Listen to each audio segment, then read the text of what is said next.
Undying as well. This is exactly what he had yesterday against Alliance, and it worked perfectly. Is it going to work as good here for Liquid? I mean, I'm with the panel on this one. I really feel, I really feel that Liquid's lineup is quite a bit better. I mean, especially during the late game, they have a little bit of illusion clear, I suppose, with the Timber Saw, but everything else considered, we saw what those illusions can do to even the most farmed cores. So I'm assuming it's going to be even worse in this situation for Newbee. See Liquid already with their positioning down here. Look at the ward down behind the tower. To battle. If they can find anything in terms of a pick, but well, nothing's going to happen at the moment. Newbee keeping themselves back. But as you said, overall, you prefer the way that Liquid's drafted this time round. And does it give them a little bit more flexibility in terms of timings as well? We obviously saw in the first game, they were able to secure a very, very convincing early game, but they were just unable to convert that into a strong high ground push. No, I think that Liquid definitely have amazing hack run potential this game, because all you have to do is just disrupt the Morphling and then you just hit objectives. It's very, very straightforward. So for Newbee, they're the ones who really need to apply pressure. Like this Chen last pick, this has to do a tremendous amount of work. Like, you know, either pressure mid, pressure the safe lane, just try to get something going as fast as you possibly can. So I'm hoping for Chuan's sake that he can perform.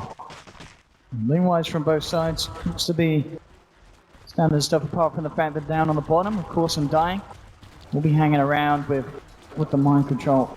I like this swap actually, like putting the Timber Saw on this lane. Like Undying during the early game, like obviously he wants to drop like Tombstone and fight under it. If you have like a lot of points into reactive armor, the Timber Saw is not really going to care that much, and plus it's double melee, so you know that your Whirling Death and whatnot are going to be much more effective. So putting the Juggernaut down here I think would have been a much harder matchup for the Jug than it would be for the Timber. Especially with the fact that Move does have Chuan backing him up on Disruptor, so maybe, as you said, even kill potential if Liquid get themselves out of position.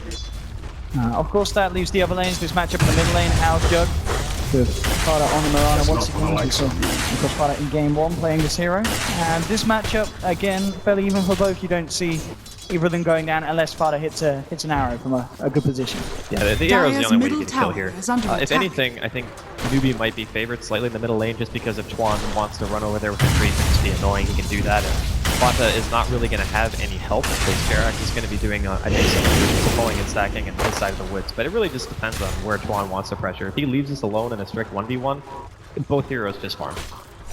You see Chuan already making the movement up top, bringing some creeps around.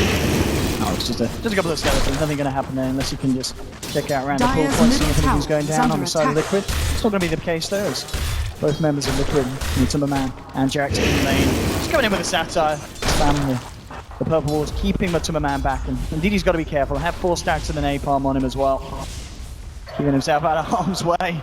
But Chuan just getting the most out of this. He's got a couple of more blasts left in the tank, so he'll stick around. He's hit a couple, and is he not going to drop the third one? There we go. There's the third one. And Timberman does still playing the gold and XP, of course, from it. Still got some pretty good value out of that. What was that, 3 shockwaves? Not too bad. Yeah, 3 shockwaves down onto. One more down bottom. We'll see Moot salve himself up there. Harassment from mind control with the caustic finale, causing a little bit of an issue for the Timber in these earlier stages. Not going to be enough to get the kill though.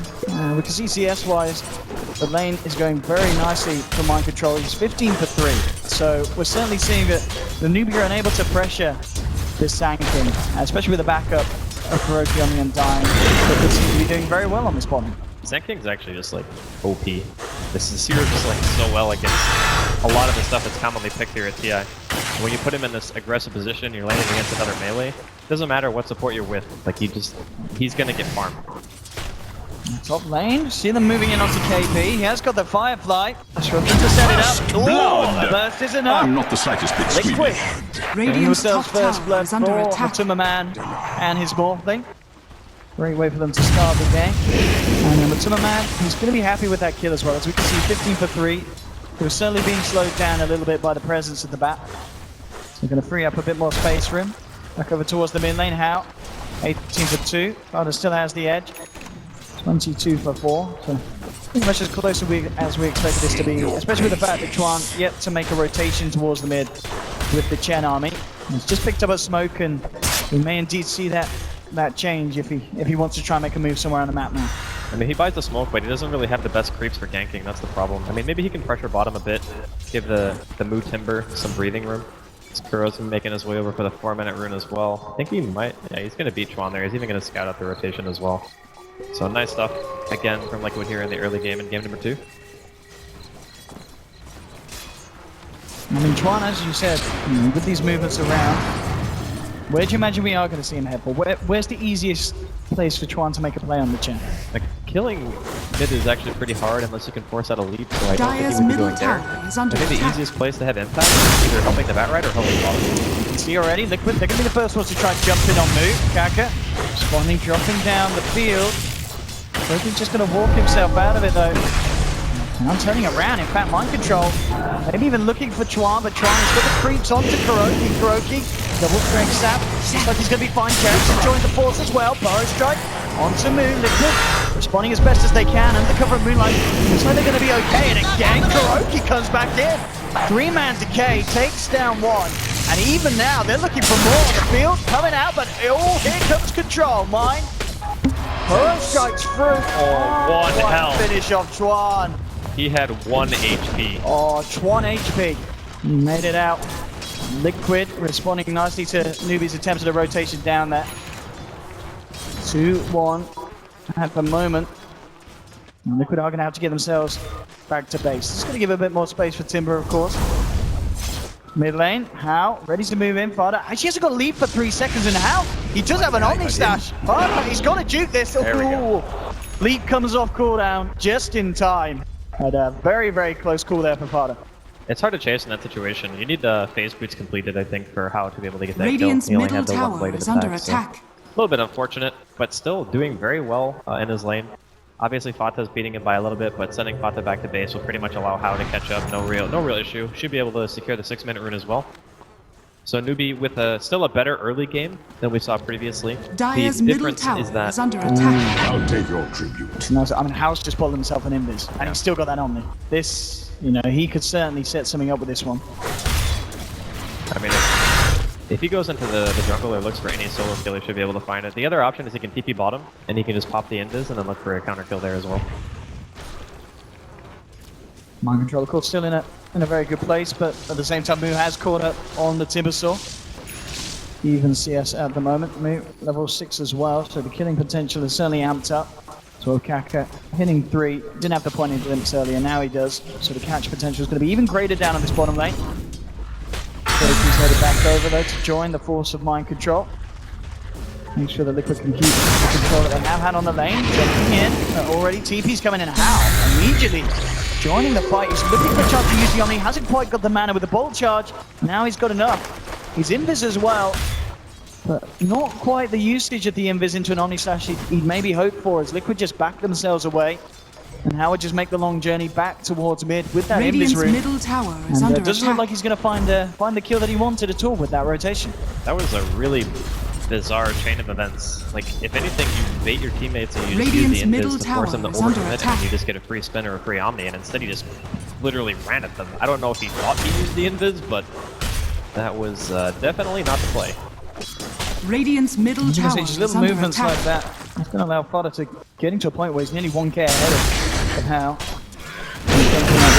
Top lane, Jarrett doing his best to create space from the Timberman. It's working out so far. I mean, he's gonna hit level 6 at what, like 9 minutes? 10 minutes? It's gonna be really Radiant's nice for top Jarrett's. tower is under attack. And then this Quan, It's not managed to achieve that much. yeah, Quan's Chen is not really, I mean, he's gotten 1 kill for his team, which is great. But he's not really able to apply Dyer's pressure middle anywhere else. And tower is the thing under is, it's attack. really hard to gank North Lane because you can pressure the lane. Fodder jumps in. Easy kill for the Mirana.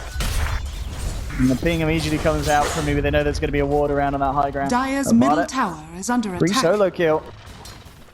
Top lane, ping's coming out. Chuan, he's got the positioning. He may be able to punish Jerax. Radiant's The detection. top tower Jerax is goes for a under TP attack. from Invis. The flame break knocks him out. And we'll have Hal's presence as well. They'll take down Jerax, Moonlight Shadow or not.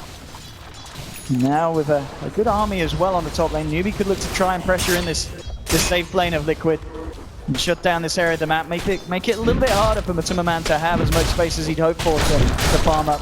They're going to react Liquid, of course, by just bringing Matuma Dyer's down to the top bottom tower lane, is under keeping him attack. away from Newbee's aggressive Dyer's push. structures are fortified. Radiant's Already, bottom yeah, tower Mu is was under the last man attack. left, but he doesn't want to Dyer's stick top around for this, tower especially is with under mind control attack. fishing around in the tree line. see if there's any stragglers left behind by Newbee. And looks like it will simply just be the tier 1 for the tier 1 trade at this point of the game. And in a game where the early game is certainly looking better for Newbee in comparison to how game 1 was. But at the same time, Liquid has certainly got their strengths. Fodder, of course, on the mid-Marana. We can expect to see good timing on the Aghanims with this beginning. Unless Newbee put any attention towards that mid lane. There's certainly a lot of space being given at the moment from Marana. Liquid now heading up top. As Newbee pushing up to tier 2. We'll see if they're able to do anything about this. I mean, Newbee's strong. Obviously, with the gen, it's very effective. I mean, they're getting some damage to power, but they might get punished here for staying too long. So I'm just going to try and clear out the gen up. They're going to find it as well. They'll take down creeps. Now, he moves the tombstone. Kaka is only level 4 right now. It's 10 minutes in. You really want your supports to be a higher level by now. Having Static Storm Radiant's is going to be bottom huge. tower Having is higher under levels attack. of the glimpse to make sure that you punish and if you They might get a catch on the back line. The Purge Strike wants to move. How? He's going to react by moving forward with the blade here, but Jackson, the Demonic Purge, used to kite out up. He's still got the Omni though. He's going to jump for us. Only a few slashes, of course, at this stage of the game. Not quite enough damage. KB still moving forward. Gets the lasso on Nevada. And the blade here as well. They should be able to finish off the Mirage fight. Trying to get out. Looks like maybe he takes down the battle in return. How? Surrounded by 3. It's a 2-for-1 trade for Liquid. And it looks to be even better. How? He's left the kitty cat up on the high ground. Matuma Man. 1v1 in carry versus carry at the moment. At the same time, Chuan TV's out in front of Liquid. And all that's left for How is to just run away. Matuma Man falls forward, finishes off the kill. That's going to be the 3rd one he's picked up this fight. A fantastic fight for Liquid in the terms they get so much for the Morphling there. And that one engagement puts Matuma Man at 6k net worth at this 11-minute mark.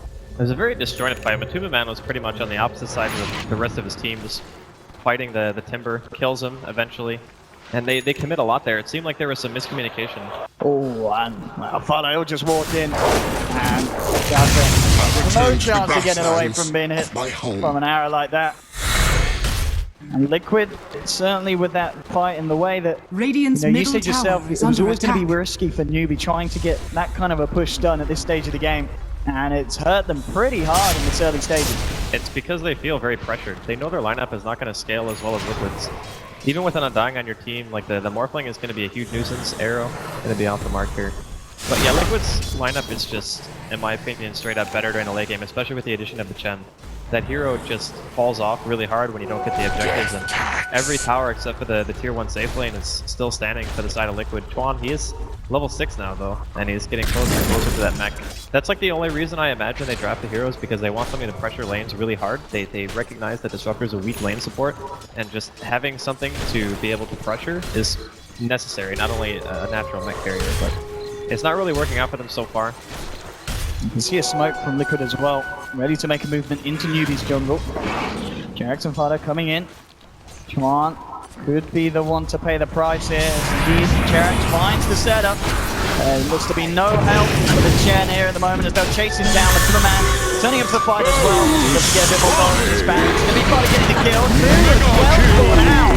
And again, Liquid playing this early stage of the game very nicely indeed. Newbee unlikely to want to respond to this. I mean, How has got an invis, Omni Slash at the ready as well. If remember Liquid comes apart from the pack, maybe he can get a pick-off. He's just going to keep hanging around, get the intel for the team. Is under attack. Radiant structures are Liquid fortified. looks like they won't be punished for this. And just waltzing across the map as well. They may even find another. I mean, Kanta, he's on his own. And Liquid just walking around the map, taking kills wherever they want. And this is the same Liquid we saw in game 1. The difference is that this time around they can actually hit objectives. So this is a really, really bad situation for Newbee at the moment. Radiant They have their structures are ultimates available. fortified. The problem is, KP's Blink, it's 13 minutes in, he's still like 600 gold away. Whereas this thing is And again, Liquid. They're just walking around. Newbee, one after another, getting picked off alone. And as you said, with the progression that the bat was looking for, KP and his eyes on the Blink Dagger, it's going to be painful. 12 for 3, early stages. And as you said, this is certainly going to be a very different scenario in terms of Newbee being able to swing this one around after a start like this. Newbee don't even really have the greatest of wave clear this game. Like, sure, the Timber's fine and everything, and you can use Firefly and Batrider. Nice! Immediately the combo's there. Is he going to get a chance to get out? No, Blade Fury's still on cooldown. He's going to run. He'll come up in a second. They've got the Hand of God. Only just getting himself back. Liquid continue to chase with the team. He's coming out. Oh, okay, nearly does it. Allies. Now, very lucky to get away with his life here. We'll see if Newbee are able to fight back. They're moving forward, but detection isn't going to be there on the outer bounds. Liquid able to play around in Kaka. Liquid down. Liquid. If they can get anything more, it's demonic perch on move. Radiant's Just not quite enough mana for both. I mean, it doesn't matter. The burst from Liquid between the combination of the Soul Catcher and the Timberman. 14 for 3. Things looking very, very nice indeed for the side of Liquid. And we can see what the Juggernaut House, 6.7k, he's up there. But the rest of the team and Newbee, they certainly aren't. The core's taking a massive hit and falling hugely behind at this stage of the game. Yeah, it's a very lopsided performance so far in favor of Liquid. The Morphling is going to be extremely difficult to deal with this game. He has the Link-ins well before the Blink Daggers coming out on the KP bat. That's already a big enough problem, honestly. And in addition to that, still the Chen hasn't really done enough. Like, nowhere near enough. Oh, it's not bad. Illusion! Oh boy, he gets the Omni off his touch. You got some of this damage. Killing Well, they just turn around and bring him down. Stormy. Liquid again. They're finding so much, and Newbee, they're coming out a little bit too much, it feels, on their own. And Radiant's especially the bottom big tower cores as is well. under And as we attack. were saying, Jug, he's one of the shining hopes at the moment for Newbee in terms of his farm, but Liquid are able to kill him just like that when he's out of position. It's going to be very hard for Newbee to bring this one back round. They needed to pretty much play the game that Liquid played in the first match in the first 10-15 minutes. Just try to go for kills, try to pressure, put Liquid in an uncomfortable position, but they weren't able to do any of those things. So now Liquid are just in a fantastic spot. They have a really good core matchup. They have a Mirana and a Morphling against pretty much just a Juggernaut. Look at this up top. Oh, Stormy! And it's turning into a little bit of a slaughterhouse here for Newbee, as they are losing heroes left, right, and center. It really does feel like a repeat of the start of Game 1. But as we've been saying since the draft, Liquid, they've got certainly a bit more of their bases covered, and they do have push potential and ways to utilize this lead that they've created, as opposed to what they had in Game 1. Mid lane, Timberman coming in looking for How. Static Sonic, not going to control my Timberman. Stormy! No chill whatsoever. The perfect plays coming out time and time again. And they're not even done. They're hanging around on the sideline. How? You don't want to come out, son, because they're going to be able to jump you on the backline. They're looking for trial. Double kill! He's trying to get himself back to base. Liquid, they keep. It's all Monster over. kill! It's all Double over. kill! And what a way for Liquid to come back Team Liquid after the victory. mishaps of Game 1. They argued, they said, Andy, would they be able to compose themselves, bring it back? But absolutely tenfold from Liquid. The draft was there. We said it at the start. We knew it would be strong with this combination of SD, Sand King, Mirana. There's a reason why those three heroes are hot material at the moment. Finishing it off with the Undying, just like we saw from eHome. And then, of course, with Timberman Morphling. It's a pick that they'll always feel comfortable on falling back on, fitting into any kind of lineup. 8-0-4.